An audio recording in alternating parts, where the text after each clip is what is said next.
Fala pessoal, sejam bem-vindos, começando mais um vídeo com muitas informações importantes. Mas antes, eu peço para que você se inscreva no canal, deixe o seu like e compartilhe o vídeo com o máximo de pessoas. Giro na tela e notícias a seguir.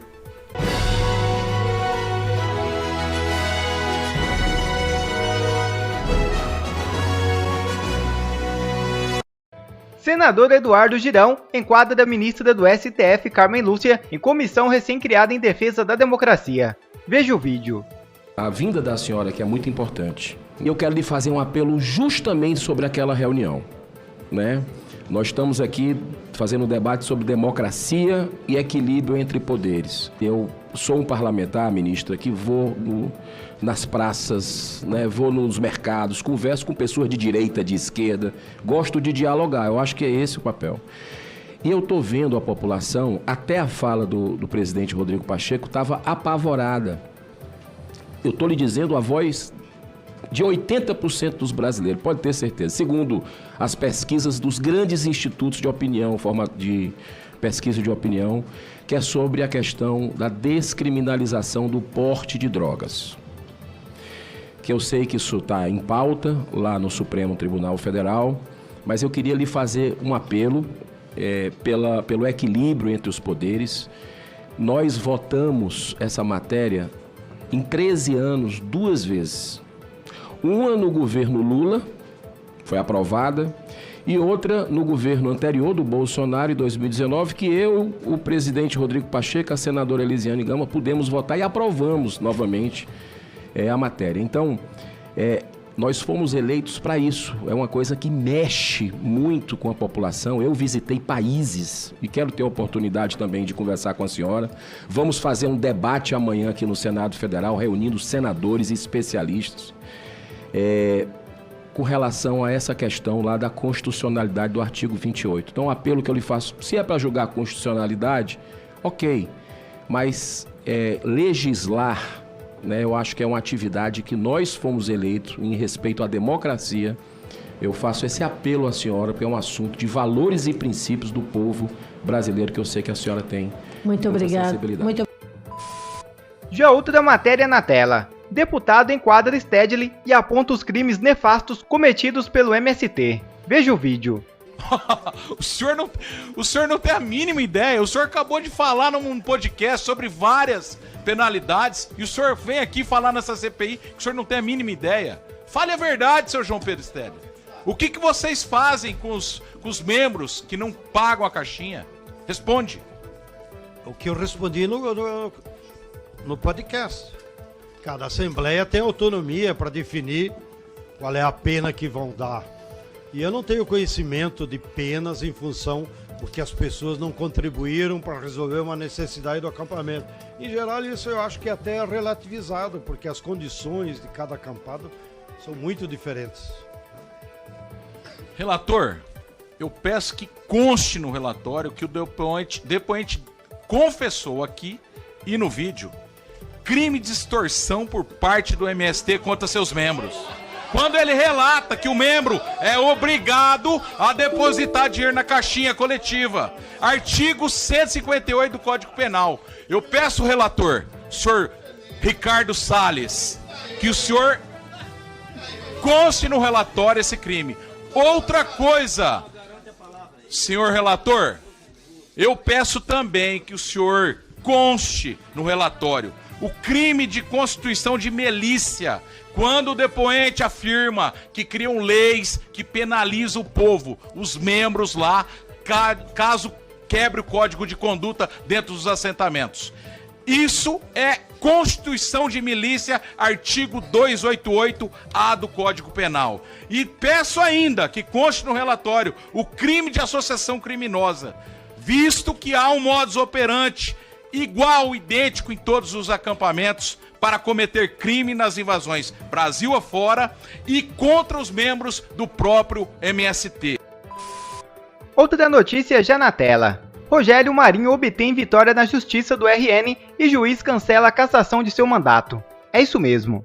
O senador Rogério Marinho obteve uma importante vitória nesta quarta-feira na Justiça Estadual. o juiz Bruno Montenegro Ribeiro Dantas anulou a condenação que o senador sofreu em junho deste ano, por suposto esquema na contratação de uma funcionária na época em que o parlamentar era vereador em Natal, ou seja, entre 2004 e 2007. Segundo a decisão desta quarta-feira, o juiz tornou sem efeito as sanções de perda de função pública, suspensão dos direitos políticos por 8 anos, multa civil e proibição de contratação com o poder público. Contudo, o magistrado manteve a obrigação de ressarcimento ao erário. Outra notícia já na tela. Bomba. Troca de mensagens confirma que G. Dias pediu fraude em relatório da ABIN. É isso mesmo. Uma troca de mensagens entre o general Gonçalves Dias, ex-ministro do Gabinete de Segurança Institucional, e Saulo Moura da Cunha, ex-diretor da Agência Brasileira de Inteligência, comprova que G. Dias, como é conhecido, foi mentor por trás da fraude no relatório de inteligência enviado a uma comissão do Senado. A conversa que aconteceu no período em que ambos eram titulares das respectivas cadeiras foi obtida com exclusividade por Oeste. Na época, a ABIN respondia diretamente ao GSI. A comparação entre os dois relatórios da ABIN mostrou que o GSI adulterou o primeiro relatório de inteligência enviado à Comissão Mista de Controle das Atividades de Inteligência. A fraude seria para retirar dos documentos os registros de que o general Gonçalves Dias foi alertado por mensagens enviadas ao seu celular sobre os crescentes riscos de tumulto e invasão à Praça dos Três Poderes. Outra notícia na tela. Bolsonaro paga multa de quase 1 milhão por não usar máscara. O dinheiro foi pago para quitar o débito do ex-presidente com o governo de São Paulo.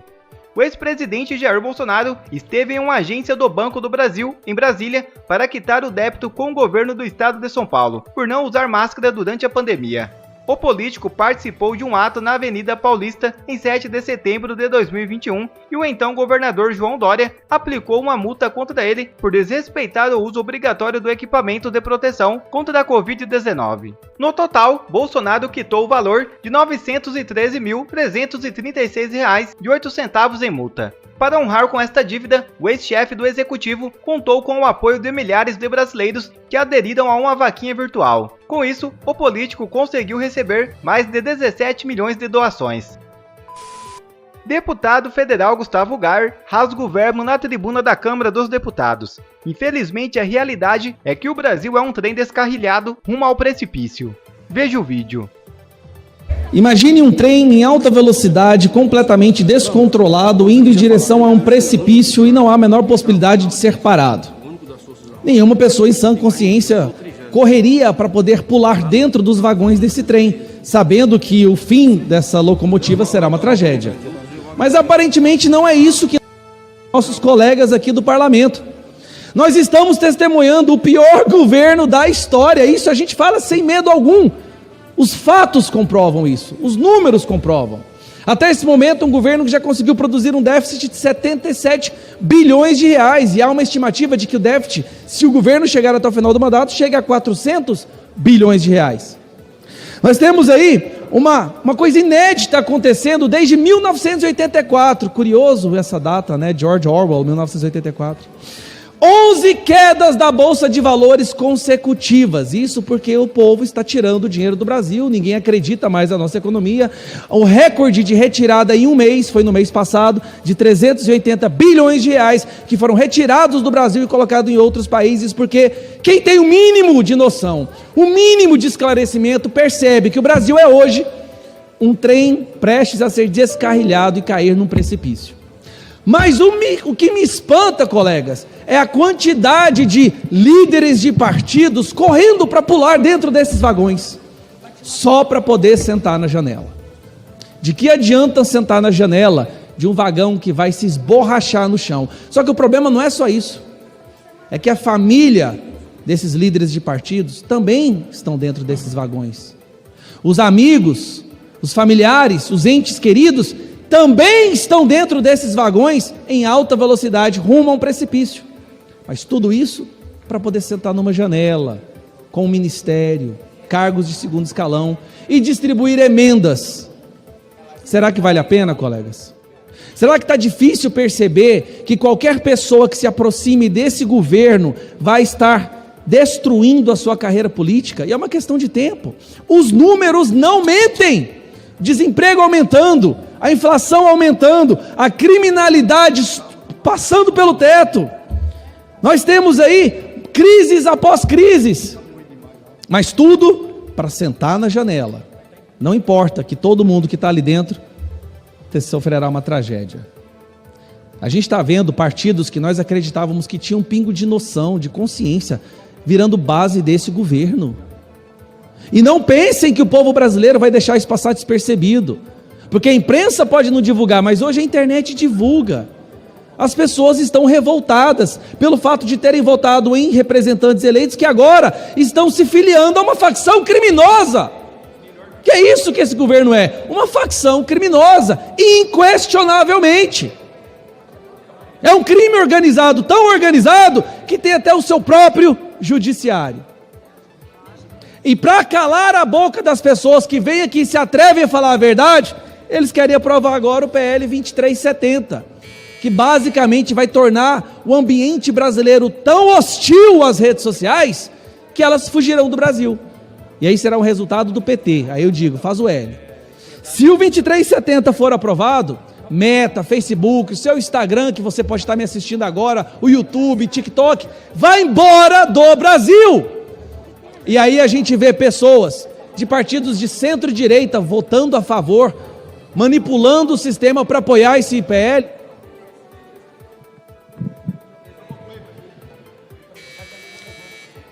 Dá tempo de resolver esse problema. Eu vi um colega do PT subindo ali dizendo que as pesquisas mostravam que o Lula tem aprovação popular. Mentira! Eu tenho aqui uma pesquisa do Veritas que mostra que o Lula, em 7 meses de governo, tem mais rejeição do que aprovação. Isso é inédito, assim como 11 quedas seguidas na Bolsa de Valores. Outra coisa inédita também. E o curioso dessa pesquisa, para concluir, presidente, só de péssimo, pessoas que consideram esse governo péssimo, é um recorde para um presidente no seu primeiro ano. 28% consideram esse governo péssimo. 28%.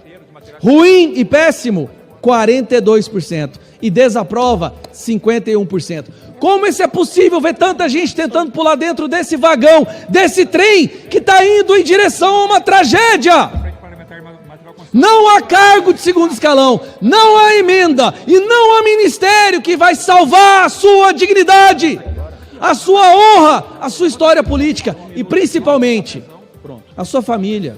Porque quando isso cair, todos nós cairemos juntos. Então pense com o coração, não tenha etiqueta de preço, tenha valores. Dá tempo da gente salvar a nossa nação ainda.